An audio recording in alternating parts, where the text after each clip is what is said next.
reality is that teenage sidekicks, they've been around for a long time. Batman had a sidekick. Wonder Woman had a whole army of Amazons. There was a lot of help out there. It was a marketing idea in the beginning. Kids are the people reading the comics. Isn't it great to have them have somebody that they can identify with? As the 60s went along, that's what the writers of the comics who were younger guys coming into the business were noticing. The first thing you have to remember is that the baby boomers were reaching teenage years. They were 13 to 16.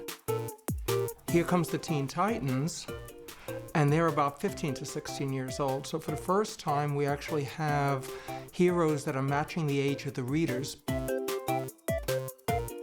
Previous to that, Superman was an adult, Batman was an adult. Even Robin at that point in 1940, when he was introduced, he was like 9. So you had an entire group of characters who were the same age as the readers themselves.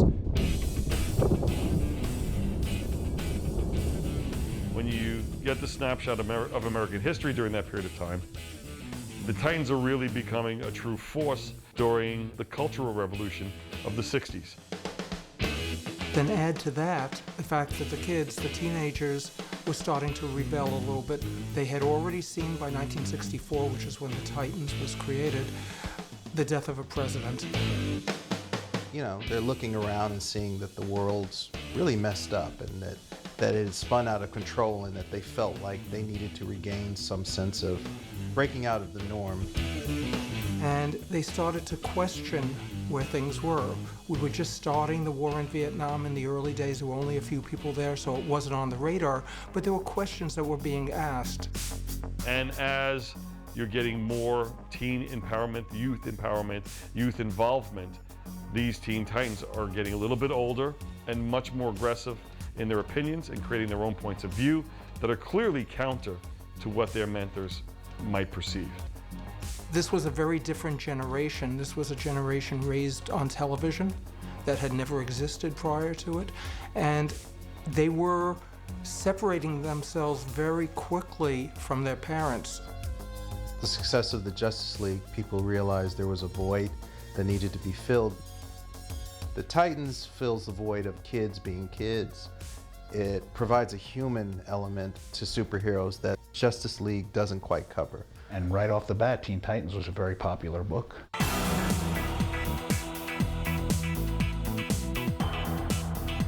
The original team of the Titans was basically made up of sidekicks who were tied to an existing hero.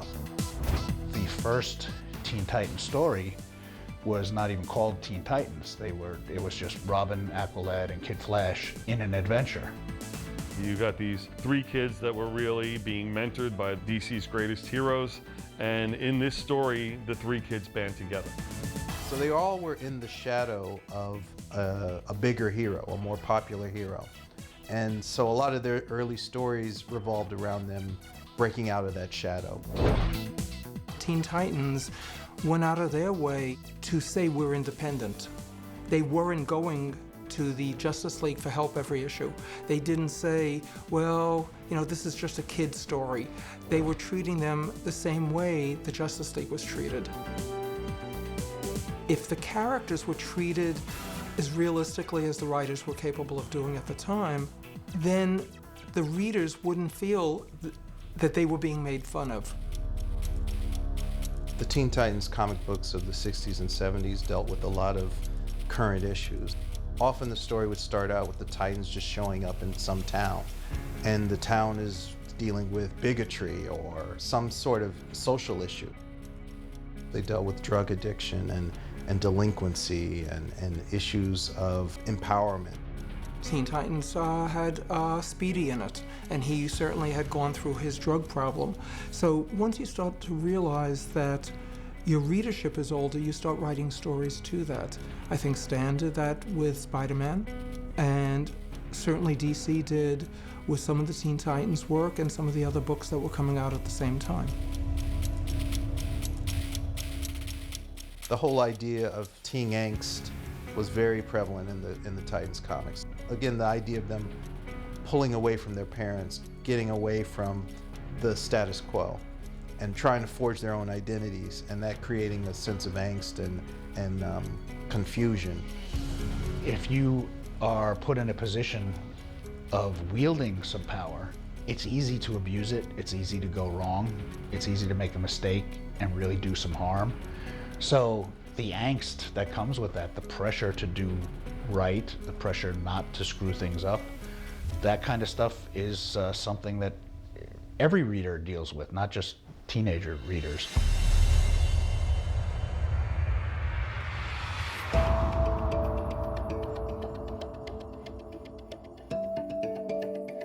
If you look at the history of heroic fiction, go back to the ancient Greeks and the Romans and the Egyptians, they created gods, all of whom had problems. They didn't make gods perfect. They had problems dealing with humanity. And that's the way we begin our heroic fiction, is creating people who are supposed to be so much better than us, but aren't. We do that, I think, because what we're trying to accomplish is justifying our own problems. If the gods have all this angst and all these problems and can't deal with things, how can we be expected to do that? Comic books are the 20th and 21st century mythology. These characters are definitely, they are the island of misfit toys to a large degree. And a lot of it is that they're just trying not to, again, have their powers do something that causes problems. They're trying to keep people safe, and then they end up keeping each other safe, and that bonds them even tighter. So every adventure you have, you get tighter and tighter with your group. You follow the history of the Teen Titans book. It is the Teen Titans for an extended period of time. The series progresses from the 60s into the 70s. They keep on adding characters. All of them are derivative characters for the most part of other heroes or sidekicks of other heroes, all becoming part of a greater team. Book gets canceled in the 70s, and then you get into the early 80s, and Marv Wolfman and George Perez reintroduce the characters, but it's not just sidekicks anymore. There is a blend of brand new characters mixed with some recognizable characters.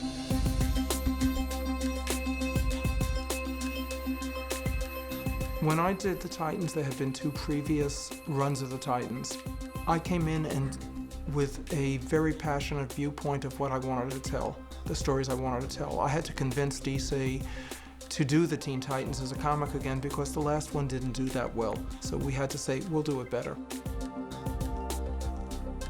George and I were good friends, and we were able to complete each other's sentences and knew exactly what those characters were. I had put them together to sell it to DC, then George came in and worked on it, and once he came in, we started playing with them some more. They used characters that were recognizable to attract people to the book. You know, you see Robin, you see Wonder Girl, you see Kid Flash. That's all well and good, but the real story, the real connection with the fans came from the creation of Cyborg, Raven, and Starfire. When the X-Men relaunched, it was all about new characters. There was a couple of touchstone guys there, but it was mostly new guys. Here you had Robin, but who was Cyborg? I never heard of this guy. Who's the goth, you know? It's like Raven, I never heard of her. I gotta learn about these characters. Starfire, what's that? You had something new come into the mix, and then it was the interaction of the characters.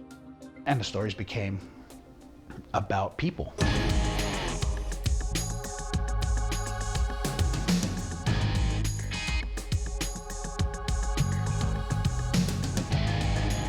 When George Perez and I introduced the New Titans, we certainly started thinking of them as real, or as real as we could make the personal issues that they dealt with. The superheroics was something else. The Titans was actually about characters learning to grow up. And these are characters, all of whom, every one of them came from some sort of dysfunctional background. All of them had death in the family. That brought them together because they had something that they can that they understood about each other. So the differences between the characters sort of fell to the side because the overwhelming problems that they had were the same. Raven is a perfect example because she forms the Teen Titans. And it's all about her father. It's all about what she may be releasing onto the planet. You have Starfire, who was sold into slavery. You have Cyborg, who was destroyed, and his father rebuilt him against his own will. You had Robin, whose family was destroyed. So every single one of them, in one way or another, comes from a dysfunctional background. These characters were created from whole cloth. They were created with a sense of problems and story that really made them infinitely more relatable than actually the more recognizable characters. It's really interesting because I had wanted to write a story with the Titans, but not using any of our characters, using their doppelgangers in the original Greek and Roman mythology, because all of them have sort of a version that you can find there. You know, thinking back on things, it seems so obvious. It's like they're called Titans. That comes from mythology. So why not tap into something that's sitting right there? It's handed to you. Hephaestus was certainly Cyborg, someone whose body had been destroyed and had to be rebuilt. Wonder Girl, obviously, because she comes from a mythological background. Diana, the Huntress, in a way. With Changeling, it's very much like Pan. Starfire was Apollo with the sun powers, only the female version. So the type of characters you deal with have a long history, but it's how you put them together today and the dealing and the problems that they have today, that's what you're dealing with. But the people who did Teen Titans before that were just doing superhero comics. They weren't doing mythology. They were doing adventures. Mythology is bigger than adventures. When George Perez Hope launched New Teen Titans, I think he was at the top of his game, and he was just getting better with every issue. The art was getting more rich with every issue, and that level of depth and detail that he put into his work made that world so much more immersive. And then when you had the depth of storytelling that Marv put into that, you couldn't help but get caught into it and follow that series.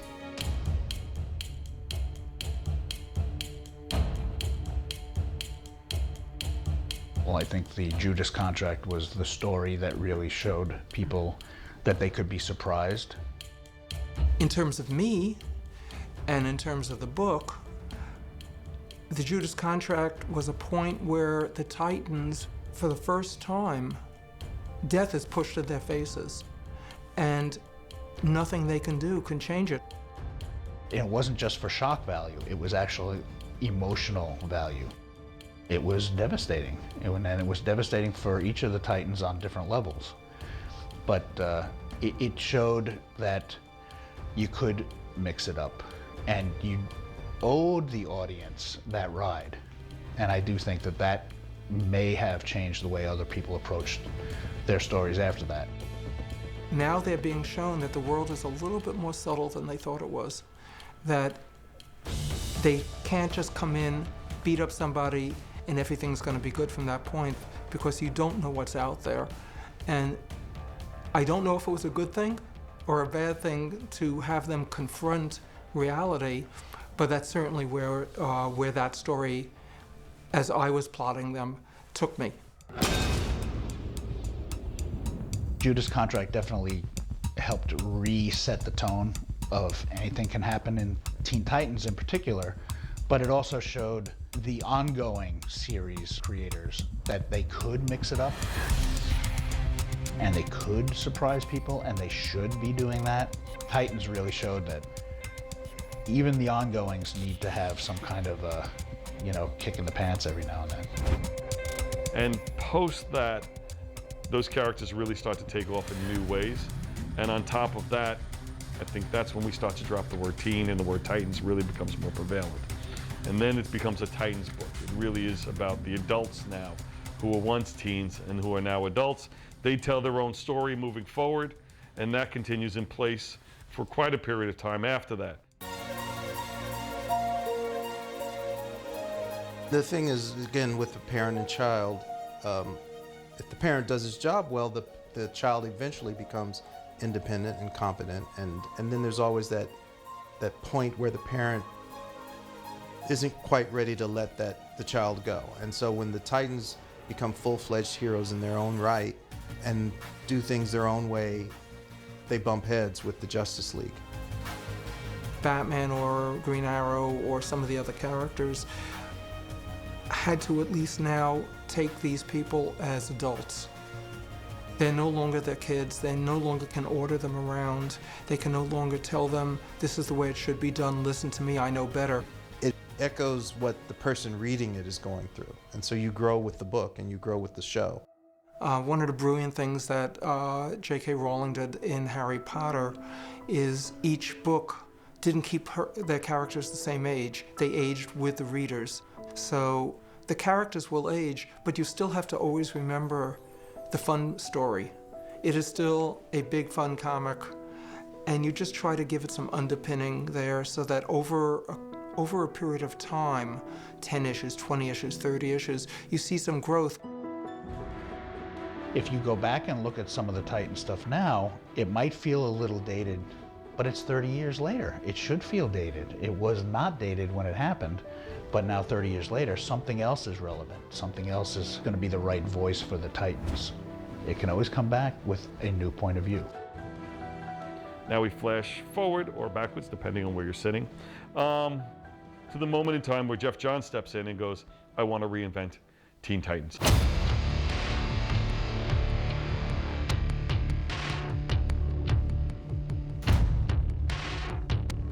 It's a seminal moment for us because at that point, Teen Titans was an extraordinarily popular series for an extended period of time, but it seems like its time might have passed.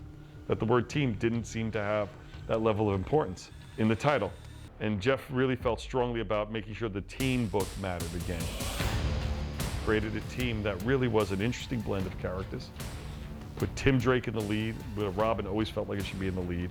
And it has in it one of my single most favorite lines ever in comics since I've been working here. There's a moment in there where Tim Drake Robin is talking to Starfire and he agrees to everything that Starfire says, and as soon as she leaves the room, he goes, okay, we're ignoring her, we're leaving.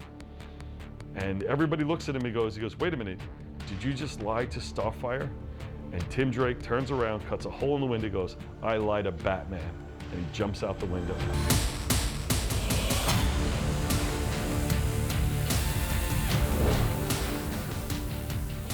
And as soon as that scene occurred, I knew these were their own characters with their own story, and mentors be damned, they're going to lead their own course, they're going to take on their own destiny.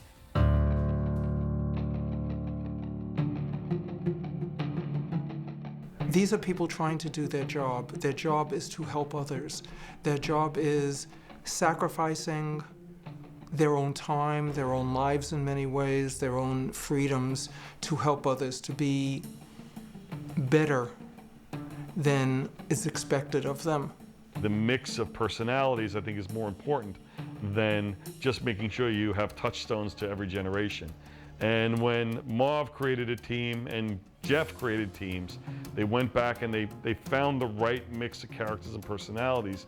So therefore, there was a level of interplay and interaction where everybody's individual personalities would be able to come to the forefront because they were unique to themselves and played against the other aspects of the team. And I think that's what's really important. And when you look at the assemblage of team, it shouldn't just be a check the box list. It should really be looking at personality traits and what roles everybody plays in the team so that you're not duplicating roles, but more importantly, set up some great team dynamics for both, camaraderie, but also conflict. And when you have that, then you have the basis for long-term storytelling in the environment that you created among those team members. Trigon lives. Well, the thing about DC Comics is it's all about legacy. So when I took over the job of producing this line of DVDs, I was definitely wanting to spread out the love amongst other characters in the DC universe. And so the plan was to use Justice League and Batman as tentpole titles and introduce characters through them. And Teen Titans fit naturally into the Justice League because they're, you know, a junior version of the Justice League.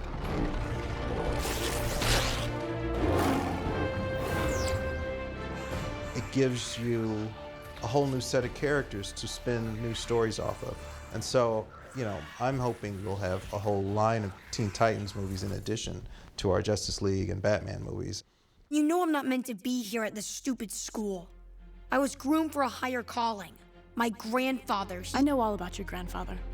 The hero's journey works because it is the journey. I mean, if the hero isn't constantly challenged, they're not being the hero. You guys barely held your own against Flash and Wonder Woman.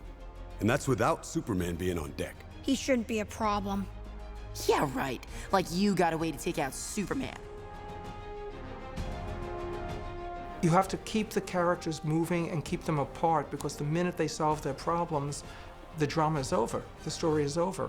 So that journey has to be what's going to make that character the strongest. And you can go back to the Iliad and the Odyssey, and that's exactly what was done there as well. And that's where a lot of Campbell gets his material from, is examining those stories and seeing the hero rise from the depths.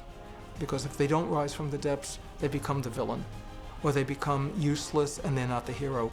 But it's only when you've gone as low as you can and then you rise up again, that makes the hero, and that's the hero's journey there. That's why those characters have survived long beyond their initial appearances. There's a reason why you go to a convention and half the young girls are dressed up as Raven. The fact that she has that undercurrent to her, and the other characters have the undercurrent, is why they resonate a little bit better than other characters who sort of come and then vanish and you never see them again.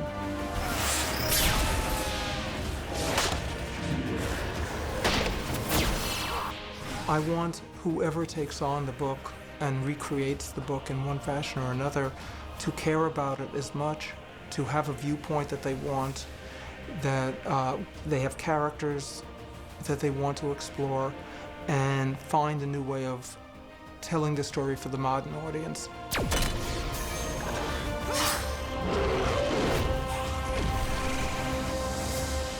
Carry on, Titans.